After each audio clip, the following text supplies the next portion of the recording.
If you saw a little girl setting out 3 empty plates in Central Park, would you keep walking or stop? That's what Lucas Hale, a billionaire hotel director, faced one late afternoon in Manhattan. The child wasn't playing with dolls or toys. She was arranging an invisible meal on a worn blanket, lifting an empty plastic cup to her lips as if it held hot chocolate. Then, with eyes too serious for her age, she pressed a folded scrap of paper into his hand. The words inside stopped him cold, and when he turned the note over, he realized there was more, something no child should ever have to write.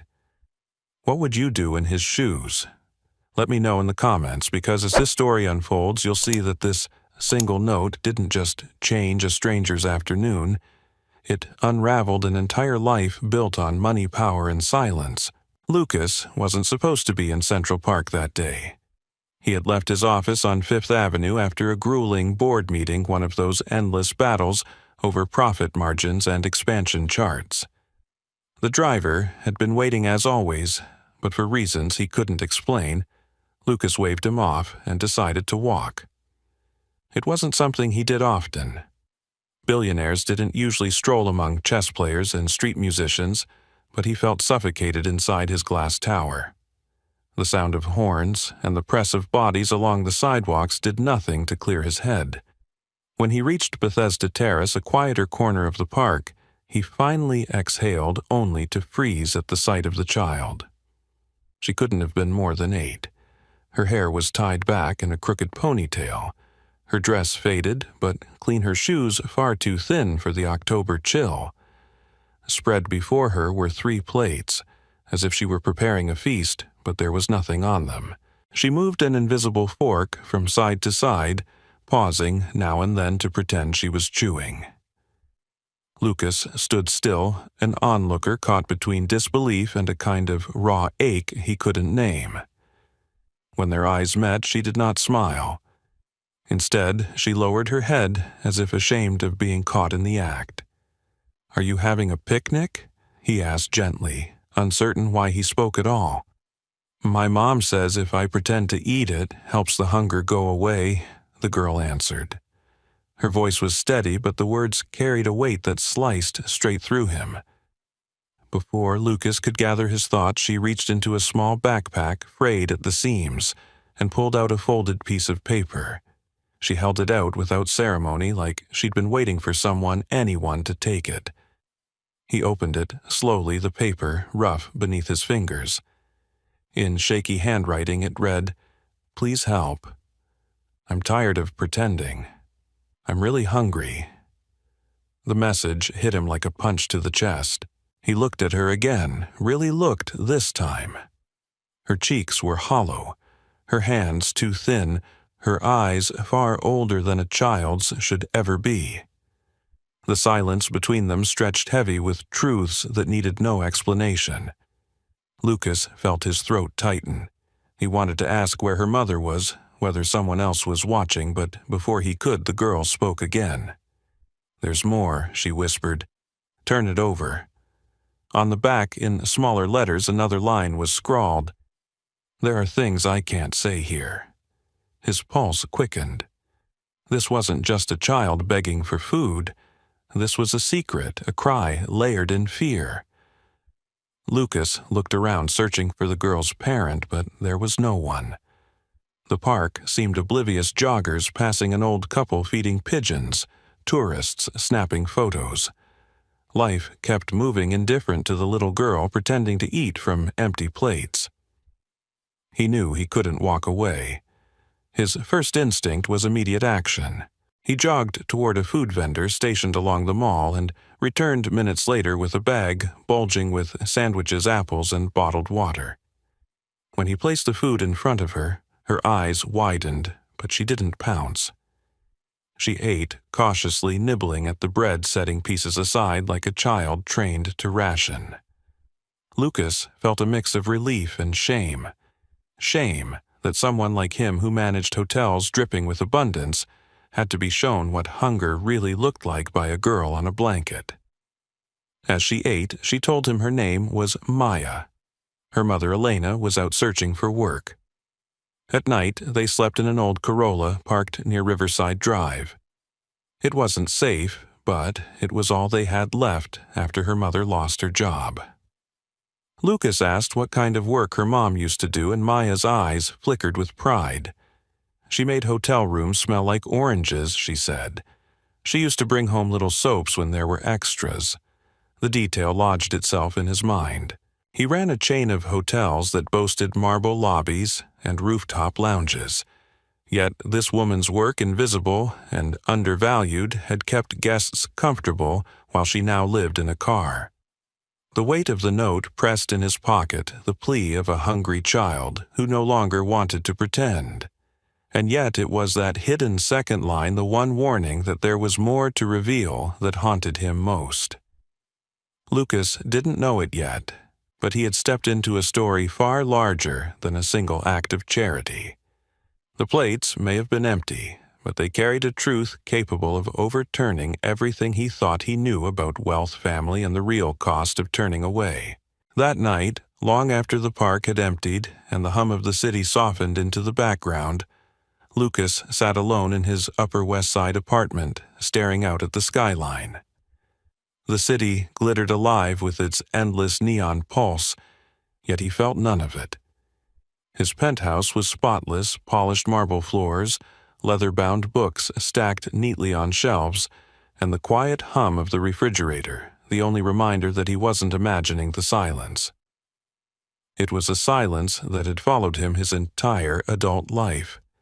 His mother had passed away when he was a teenager, his father had drowned himself in business, and Lucas had been raised more by boardrooms than by love. He had built himself into the kind of man who commanded attention the second he walked into a room. Yet, when the doors closed at night, all that was left was the weight of everything he couldn't feel. The image of Maya, small and steady on that blanket, with her empty plates, replayed in his head like a reel he couldn't pause. He couldn't shake the note either. The first line seared into him, the second line gnawing at him even harder. There are things I can't say here. He kept asking himself what those things could be. What could be so dangerous or humiliating that a child had to hide them behind shaky handwriting? He leaned back in his chair, his phone buzzing with unanswered messages from his father Victor Hale, who had been demanding a meeting to discuss expansion into Europe. For once, Lucas let the call go. The board could wait. Money could wait. Whatever Maya meant by that hidden sentence felt more urgent than anything sitting in a conference room could ever be. While Lucas wrestled with his conscience in his apartment, Elena Rivera was beginning another day on the other side of the city. At dawn, she stood in a slow-moving line outside a church pantry near St. John the Divine. The October air bit at her skin, and she tugged her thin coat tighter around her. She kept her voice low as she greeted the volunteers, always careful to hold on to her dignity. She accepted a paper bag filled with canned beans pasta and a loaf of bread. She had grown used to this ritual, but it never felt normal. Each time she reminded herself she wasn't here out of failure, but out of survival for Maya. That was the only thing that mattered. She glanced at her daughter, holding a borrowed library book, lips moving quietly as she sounded out words. Maya loved those books, especially the dinosaur ones from the New York Public Library. Elena had fought to keep that one card active, even when everything else apartment job stability slipped away. There had been a time when life was different. Elena remembered the days she wore a crisp uniform, pushing her housekeeping cart down the hallways of the Hale Beacon Hotel. She had learned to fold duvets with sharp corners, arrange toiletries in perfect lines, and leave rooms smelling like citrus and lavender. Guests never saw her face, but they felt her work in the comfort of their stay. She had saved every thank you note she'd ever received from guests who left little handwritten messages on the desk, "Best room I've had in years." Whoever cleaned this deserves a raise. She carried those scraps of paper like badges of honor, but the pandemic had changed everything. One by one, shifts were cut, hours reduced, and eventually her position eliminated. No fault of her own, just numbers on a spreadsheet. And that was how she ended up here piecing together meals, nights in the car, and lessons for Maya by flashlight. Lucas hadn't known any of this when he first saw her daughter in the park, but something about the way Maya spoke so matter-of-fact about sleeping in a car so proud of her mother's work made him restless. He needed to know the truth. That night, he logged into the internal archives of his company. He told himself he was only curious, but his heart beat faster as he typed Elena Rivera's name into the HR system. Her file popped up, and he scrolled through her records. 8 years with the company, 0 complaints, dozens of commendations, guest ratings that spoke volumes. And then the abrupt note, position terminated during pandemic downsizing. Lucas sat back in his chair, stunned by the contrast. A woman like her thrown aside by the same company he now ran, and now her child was writing desperate notes in Central Park. He felt anger stir in his chest, not at Elena, but at himself and the machine he had allowed to run unchecked. He clicked into the HR email box, drafted a message about reinstating Elena, even considered attaching her glowing record as evidence. His fingers hovered over the send button, but then he stopped. A quick favor through a back channel wasn't the answer. It would cheapen everything. She deserved to walk through the front door on her own merit, not as an act of pity passed down from the corner office. He deleted the draft, closed the laptop, and pressed his palms against his face. This wasn't about a single woman and her daughter. This was about a system he had ignored for far too long. Meanwhile, Elena sat in the back seat of the Corolla, the city lights spilling through the windows, as Maya leaned against her shoulder, still reading. She brushed her daughter's hair back, whispering encouragement, promising that things would turn around. She didn't know how, but she had to believe it. For all the exhaustion in her bones, for all the nights she went without eating, so Maya could have a little more. Elena never let her daughter see her falter. She told stories sometimes of the hotel, sometimes of their old apartment, sometimes just little fables she made up on the spot. Hope, even when thin, was the only currency she had left to give. Back in his apartment, Lucas picked up the note again. He traced the lines with his finger, imagining the courage it had taken for Maya to hand it to him. A billionaire, a stranger, someone who could have brushed her aside. Yet she had looked him in the eye and trusted him with her secret. That was not something he could forget. He set the note down on his desk, stared at it a long time, and whispered into the silence of the room. Tomorrow I'll find her again. For the first time in years, he felt like he had something real to do, something that mattered. Lucas found Maya again 2 days later, this time near Riverside Park South. The autumn wind cut sharp off the Hudson, scattering leaves across the pavement. She was waiting in the same spot, sitting cross-legged on the bench, her backpack clutched tightly. When he approached, she didn't look surprised. It was as if she knew he would come back.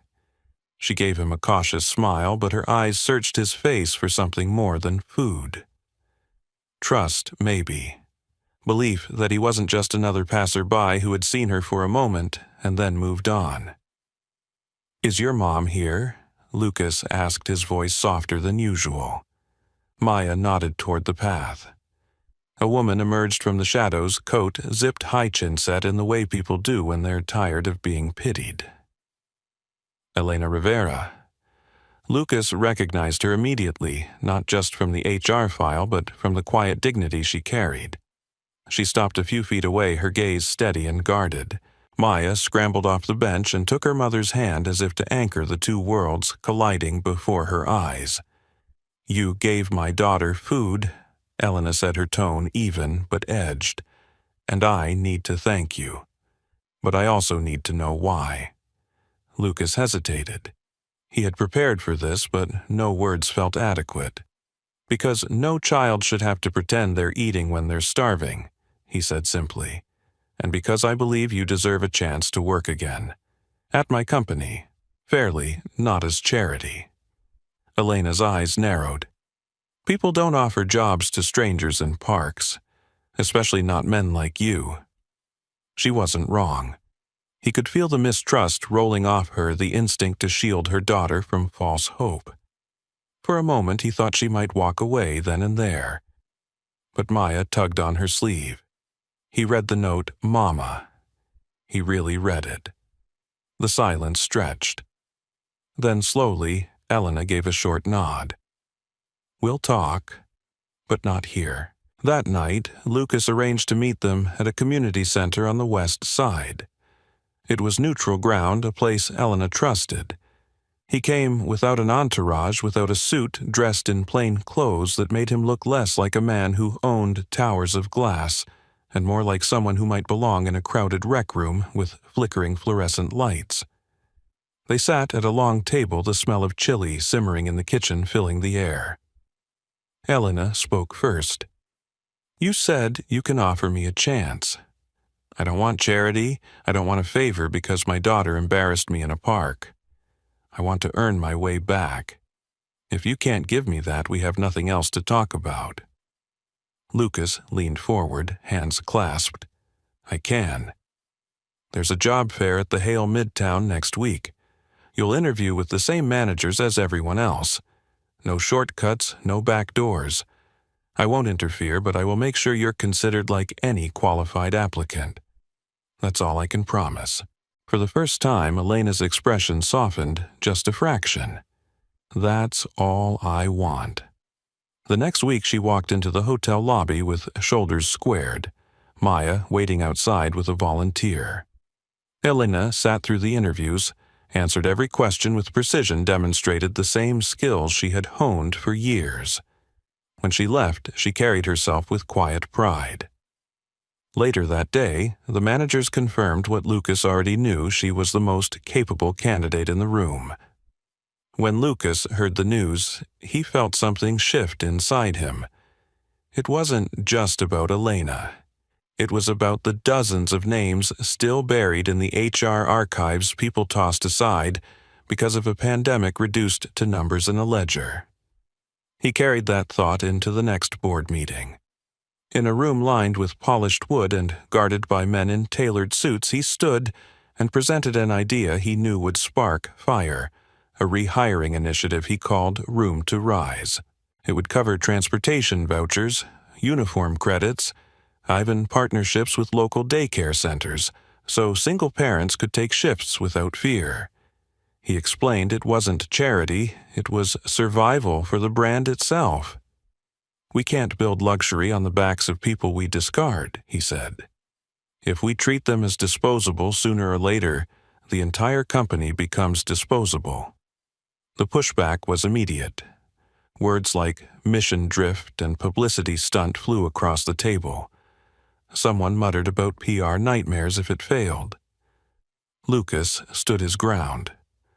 What's a greater PR nightmare, he asked, that we tried to help our own people, or that a child has to beg strangers in a park because her mother used to clean our rooms? The room went quiet, but not for long. Then his father spoke. Victor Hale, silver hair, perfectly in place, voice as cold as stone. Sentiment doesn't keep lights on, numbers do. If you want to run a charity, step down and join one. Lucas met his father's eyes, the weight of decades pressing between them. He thought of Maya's note, of Elena's pride, of the silence in his own penthouse. This isn't sentiment, he said firmly. It's strategy with a soul. And if you can't see, that maybe you've forgotten what kept those lights on in the first place. The tension thickened, but Lucas didn't back down. Instead of forcing the board's hand, he made a decision right there. I'll pilot the program myself. 90 days, I'll fund it personally if I have to. If it works, we expand. If not, I'll own the loss. That night, Elena received a call from the hotel. She had passed every step. They were ready to offer her a contract. But when she sat across from Lucas the next day, her face set hard. I need to know something, she said. Did you make this happen? Did they give me this job because of you?" Lucas shook his head. "No, they gave it to you because you earned it. Because you were better than anyone else in that room." But Elena's eyes lingered on him, suspicion still there. She exhaled the sound, carrying both relief and frustration. "If I find out this was pity, I'll walk away. Maya and I have survived without anyone before. We'll do it again if we have to." Lucas felt the weight of her words, but he welcomed them. Dignity mattered more than gratitude. He nodded, then let the work prove it. And so, the woman who once left rooms smelling of oranges walked back into a hotel as an employee again. Not through pity, not through a secret favor, but through the strength of her own hands. What she didn't know, what she couldn't have known yet, was how her refusal to be anyone's charity case would end up moving more than just her own life. It would force an empire to reckon with its soul. Elena's first weeks back at the hotel were nothing like the years she had spent before. This time, she walked in not as just another housekeeper, but as a woman with her head lifted high, carrying both the scars of what she had endured and the determination to prove herself again. She scrubbed floors, folded linens, checked every corner of a room with the same precision she always had, but now each shift felt like a statement. She wasn't there out of pity. She wasn't someone's project. She was there because she belonged. Lucas kept his distance at first. He wanted her to find her footing without the shadow of his presence. But one evening they met again, not in the polished halls of the hotel, but at a community center on West 86th Street. The air smelled of chili and cornbread, the kind of meal that lingered in the air and made people feel at home. They sat at a long table with plastic chairs, Maya curled up at the end with a library book. Lucas spoke quietly, admitting what he had carried for weeks. "I was afraid of looking like a savior," he said. "But I can't pretend anymore. This isn't about me giving you something. It's about me asking what you need and how to build something better for everyone else who's been left behind." Elena didn't answer right away. She studied him the way his words trembled with honesty. Then she laid her terms on the table, firm and clear. "If I stay, it's not as a charity case. I want the same pay and path to promotion as anyone else. I want a housing bridge no more than 60 days. I want Maya to have weekends free for the library. And I want privacy. No press, no photographs, no stories spun out of our pain." Lucas listened carefully, then nodded. Done. It was the first real contract they made, not written on paper, but in trust. The program he had piloted Room to Rise began to take root. For every worker brought back, there were daycare slots, partnered with the YMCA transit vouchers slipped into pay envelopes, uniform credits spread gently across future checks instead of crushing workers with upfront costs. The staff began to talk, word spreading like a current. For the first time in years, people felt the company was more than a machine. It was human again. Elena thrived. She trained new hires, showed them tricks she had once been proud to keep to herself, how to fold a sheet in half in one swift motion, how to use scent not just to clean, but to comfort. Supervisors noticed. One morning, she walked into the break room to find her name posted on the board, Employee of the Month. She smiled, not because of the title, but because Maya would see it. Meanwhile, Lucas found himself visiting the hotel floor more often. He watched her lead with quiet authority, saw the way other workers looked at her with respect. He began to realize that leadership wasn't about making speeches in boardrooms, but about showing up in hallways, in laundry rooms, in the corners where real work happened. Even Victor, his father, was forced to notice. One morning, Victor visited a pilot property at dawn. He found himself standing in a break room staring at a bulletin board, pinned with not just schedules but handwritten notes, wins of the week. Among them was a simple card, Elena got an apartment key. The old man said nothing, but for the first time in years, He paused long enough to read.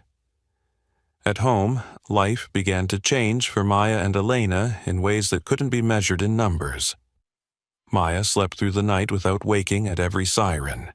She spread out her homework on a real desk instead of balancing it on her knees. Elena bought her a small second-hand ukulele for her birthday, and Maya sat on the floor strumming the strings, her voice shaky but strong, as she sang, "You Are My Sunshine." Lucas had been there that evening, sitting in the corner, his eyes glistening in the dim light. It was a sound that reminded him of something he had never known growing up, what it meant to feel safe. One afternoon, a burst pipe flooded half a floor at the Midtown property. Panic rippled through the staff as a VIP suite faced disaster. But Elena didn't flinch. She organized the crew, redirected the water flow, and had the rooms protected before management even arrived. The incident was caught on internal cameras, and when Lucas watched the footage later, he saw not just competence but leadership, the kind of leadership his company desperately needed. That night, when Elena returned home, Maya handed her a drawing. 3 figures stood in front of a building, one tall man in a blue suit, one woman in a uniform, and a girl with a wide smile. Above it, in shaky letters, Maya had written, "We belong." Elena folded the drawing carefully, slipped it into her bag, and hugged her daughter close. She realized then that trust wasn't a gift given once it was something earned day by day, room by room, moment by moment. And slowly, she was beginning to believe that what had started with an empty plate in the park might grow into something no one could take from them again. The day of the picnic arrived on a crisp Saturday morning. Central Park was alive with families, joggers, and the hum of musicians scattered along the pathways. But near the ramble, under a patch of trees, where sunlight poured through in soft beams, a small blanket had been laid out. On it sat Elena, Maya, and Lucas. This time, there were no empty plates. The spread was simple, but abundant fresh bread strawberries, thermoses of cocoa, a bowl of salad, and a tiny vase holding wild daisies Maya had picked on the way. What had begun weeks ago as a desperate act of imagination now felt like a quiet declaration they had made it here together, and no one was pretending anymore. Maya was the first to speak as she looked at the food spread before her. "It's a real picnic," she whispered, her face glowing with a kind of wonder that broke something open in Lucas's chest. He watched her take a bite of bread with butter smeared thick across it, and knew he would never forget this moment. It wasn't the food or the park, or even the quiet joy in Elena's eyes. It was the wholeness of it, the way a child finally believed she didn't have to act like she was full. Elena had been promoted just a week earlier to assistant floor supervisor. The recognition wasn't given lightly. She had earned it through her work, her leadership, and her steadiness in crises. For her, the title meant more than a line on a paycheck. It was proof that dignity, once stripped, could be reclaimed. She looked around the park and let herself breathe more easily than she had in years. Maya was safe. Their nights were no longer filled with sirens and cold air pressing in through car windows, and for the first time she could plan beyond tomorrow. Lucas sat with them no longer as the outsider who had stumbled upon a child with empty plates, but as someone woven into their story. He had argued with his father faced down the board and staked his reputation on something that could easily have failed. Yet, sitting there, sharing fruit and laughter, he knew he hadn't lost anything worth keeping. The company had expanded the Room to Rise program quietly across properties. There was no press release, no ribbon cutting, just a simple memo that made room for more stories like Elena's. Staff began to whisper about how things felt different, lighter, more human. And in that shift, Lucas found a sense of purpose stronger than any merger or expansion ever could have given him. That afternoon, Maya pulled out a notebook she carried everywhere. She had begun to fill it with drawings of the life she was rebuilding with her mother. On one page was their new apartment with a desk for homework.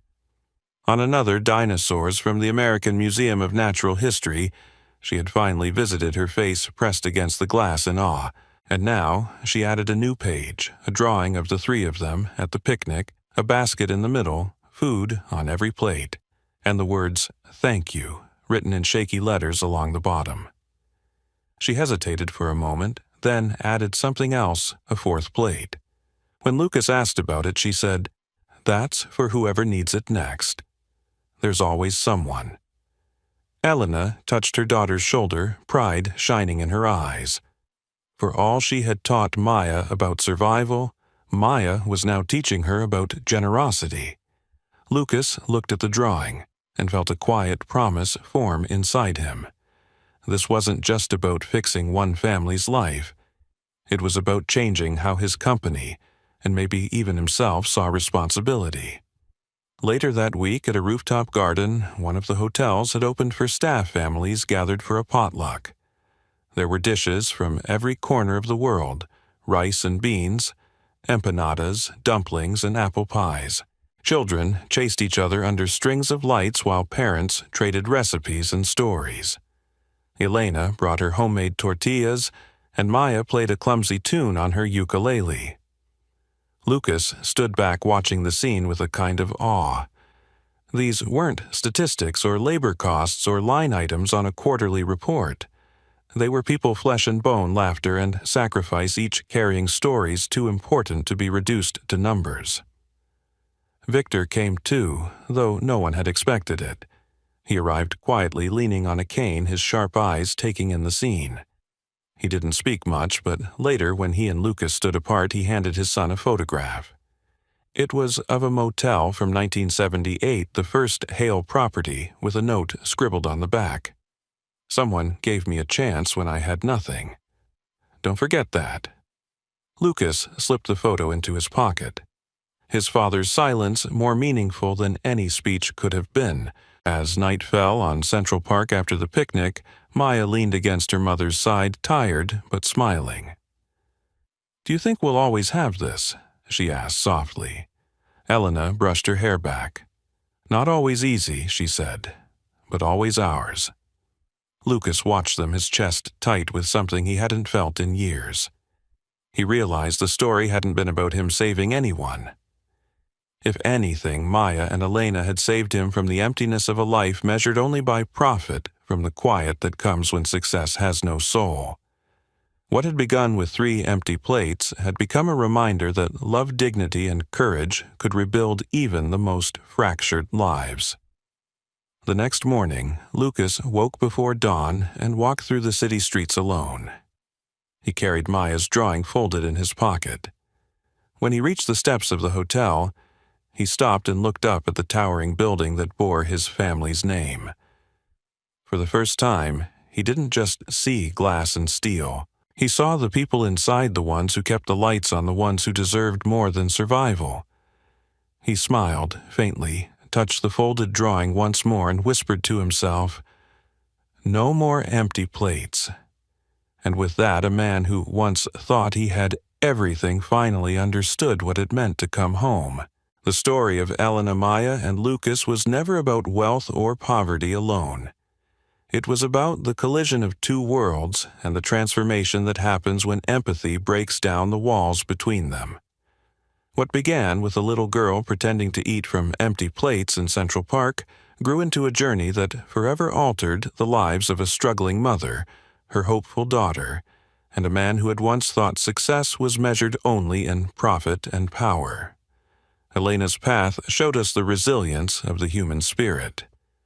She endured the pain of losing her home, the weight of raising a child without stability, and the shame of hiding her struggles from the world. Yet she never surrendered her dignity. When the opportunity came to work again, she seized it with quiet strength, proving that her worth was never defined by her hardships, but by her unwavering dedication and love for her daughter. Maya's innocence carried a wisdom that no child should need, but one that touched everyone around her. Her game of pretending was more than survival. It was a shield against despair. Through her laughter, her drawings, and her hope that there's always an extra plate for whoever needs it next, Maya revealed that compassion is not bound by age or circumstance. Her small voice reminded both Elena and Lucas that joy is found not in abundance, but in gratitude and generosity. Lucas, once trapped in a life of numbers and obligations, discovered what it meant to live with purpose. He was wealthy in every material sense, but empty inside. Meeting Elena and Maya cracked open a door he hadn't even realized was closed. By choosing to listen to help, and eventually to fight for change within his own family's empire, he found the very thing he'd been searching for all along. Meaning. Lucas learned that real leadership isn't about control or profit. It's about lifting others up and leaving behind a legacy of humanity. Together, their intertwined stories remind us of something vital. Transformation begins with noticing. Lucas could have walked past that park bench. Elena could have kept her eyes down, too tired to let anyone in. Maya could have stayed silent. But because they chose connection over indifference, lives changed. And that is the lesson for all of us. We may not all be billionaires nor face the same hardships as Elena, but every one of us has the power to act. We can choose to extend kindness instead of judgment, to see the humanity in others rather than their circumstances, and to recognize that small actions, a meal, a kind word, a listening ear can ripple into something far greater than we ever imagine. In today's world where division and struggle often feel overwhelming, their story is a call to slow down and ask ourselves who is sitting on the park bench in our own lives waiting to be seen, and more importantly, what small step can we take to make their burden lighter? If this story moved you, let it be more than just a tale you heard. It can be a reminder of the responsibility and privilege we all share to bring dignity and hope to others. And if you believe stories like this deserve to be told, I invite you to support this channel. Subscribe, leave a comment about the part that touched you most, and share this with someone who may need encouragement today. Your support gives us the strength to continue creating meaningful stories that inspire, heal, and remind us all of what truly matters. Because no one should live with empty plates, not in their homes, not in their hearts, and not in their dreams.